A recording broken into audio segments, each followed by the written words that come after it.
Okay, sorry, I have to do this in two parts because my storage on my phone filled up, so I had to delete some videos so that I could finish this video. So that's why that other one stopped and why I'm jumping into this one. But continuing on. So Iago is really upset because Othello gave Cassio the position of lieutenant, and Iago felt that that was a position that he had rightfully earned. So once Othello had been promoted to the role of general, he was expecting that Othello would name him as lieutenant because he felt that he was a really awesome officer. He felt that he kind of deserved that position. And instead, Othello gave it to Cassio, and we find out that Cassio and Othello are friends. And it was maybe not necessarily the most legit promotion for Cassio. Iago, that's his perspective, and he feels like he should have been given the promotion and not Cassio, and that the only reason Cassio got it is because he's Othello's friend.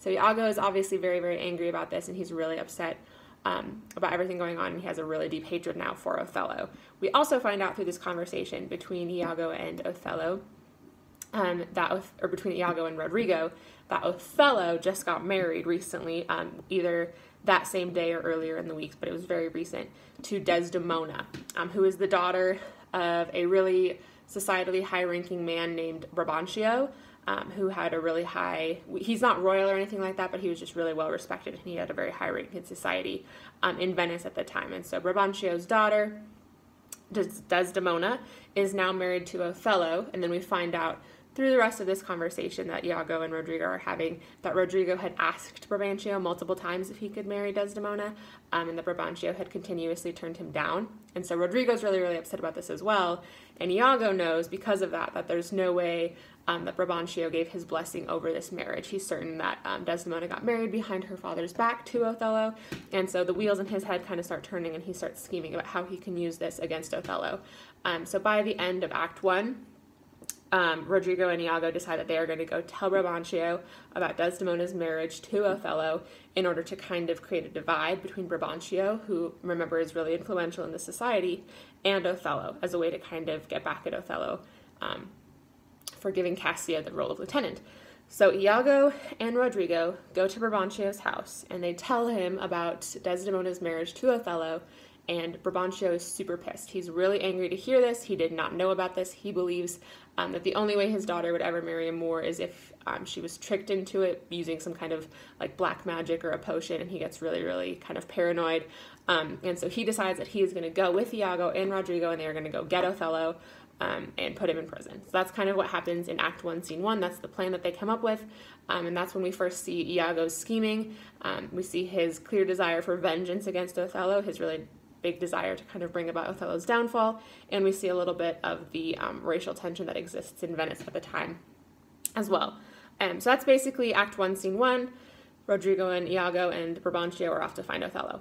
So Act 2 starts with Othello talking to Iago. So Iago left Rodrigo and Brabantio. He told them, you know, it's not going to be good for me to be seen plotting against Othello since I'm his third in command. I need to go kind of like be with him.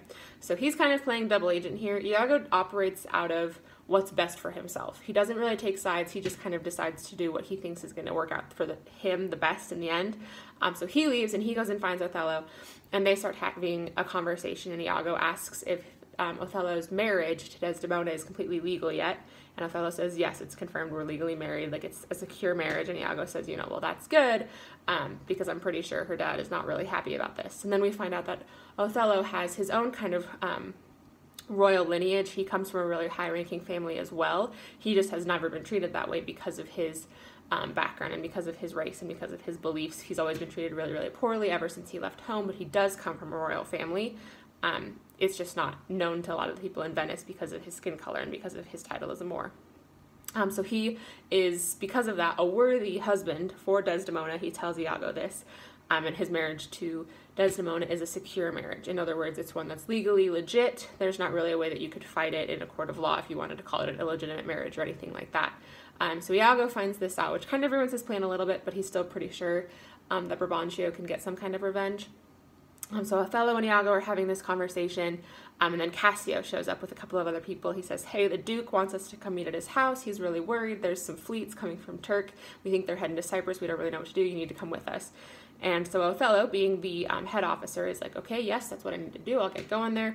And then Brabantio shows up out of the blue as well. So we have all of these men together, just kind of out in the streets of Venice.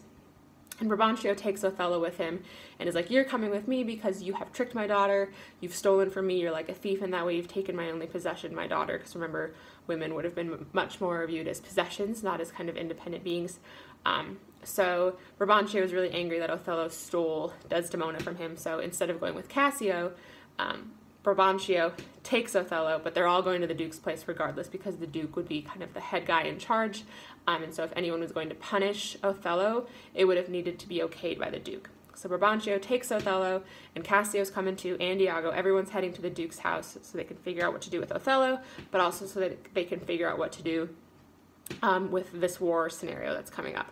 So that brings us to scene 3 of Act 1, where all of these events that we start to hear about kind of come together. So we have Iago and Cassio and Rodrigo and Brabantio and Othello all showing up at the Duke's house. And we see that the Duke is there with some of the other men from the army, some of the other ranking officers. And we find out that there have been reports of a fleet of ships coming from Turks, which would be kind of the main enemy of the people of Venice, and they are coming directly towards Cyprus. So they feel an attack is coming. It's been scouted. They've been getting other people from other places like Rhodes. And so they have this huge fleet of up to 30 ships coming toward Cyprus. So they're coming for an attack. And so the Duke needs to come up with a plan to kind of counter that attack. So that's why he called Othello and Cassio there in the first place. And then Brabantio is there because he wants to fight this marriage. He wants to see if there's any way that the Duke would be okay with him punishing Othello for marrying Desdemona without his blessing. So that's why they're all here at the Duke's place. So Brabantio accuses Othello of using magic, and Othello defends himself. He says, listen, I will tell you honestly the story of how Desdemona and I fell in love. You can go get her and bring her here. I promise you that she will defend me. I promise you this is a legitimate marriage. Othello is pretty much really annoyed that this has to happen with Brabantio because he recognizes that there's bigger things going on. He recognizes that this war is coming, this ambush is potentially on its way here. He, as kind of the general and the man in charge, has a lot of stuff he needs to take care of. So he's getting really annoyed with Brabantio for all of these accusations about Desdemona, and especially at the way that he's talking so down to him, even though he is a ranking officer. So Othello tells Brabantio to go get Desdemona, and he says that he is going to defend his marriage to her so that this can all be taken care of so that they can defend Cyprus. So Brabantio goes to get Desdemona, and Othello tells everyone that Brabantio used to invite him over all the time, and he would tell stories of his life, because we find out he's had this really crazy, eventful life where after he left his home, he ended up becoming a slave, he ended up fighting for his freedom, and he has been in all these battles and had all these experiences, all these really crazy adventures of things that have happened to him before he ended up in Venice. And a lot of that is related to his race and the fact that he would have been looked down upon so much for being a Moor. So he has all these crazy experiences, and he's kind of overcome the odds and fought through all this adversity and ended up being a ranking officer here in Venice. He's a general. And so he used to tell all these stories at Brabantio's house, and Desdemona was really, really interested in him. And they basically started flirting and ended up falling in love. And so we find out that they got married because Desdemona truly does love Othello. She loves him for all the experiences he's had. She thinks he's a wonderful man. She thinks he's really wise and has all this wisdom. So she really does want to be his wife. So their marriage was legitimate. They got married legally, and now they are man and wife in a way that's legit. In other words, it can't really be fought against. There was no ulterior thing that happened that could make the marriage annulled, even though that's what Brabantio wants. So Brabantio brings in Desdemona, and Desdemona basically defends Othello and says, I love this man, I love him for his mind, I love him for his experiences, he is my husband, now my loyalty is to him, not to my father anymore, this marriage is legit. So Brabantio is brokenhearted, and he talks basically about how he should have adopted, or he's so glad he didn't have any other kids because Desdemona has broken his heart, and he doesn't view her as his child anymore. So that's kind of the end of Brabantio, who doesn't really play a role a ton in the rest of the play. We just find out that Desdemona is in love with Othello. They have this marriage based on kind of all these stories that he told. She's really in awe of him. She looks up to him a lot, and they are legally married. So that's kind of how that issue gets resolved in scene 3 of Act 1. And the Duke is basically like, great, cool, glad that that's been solved.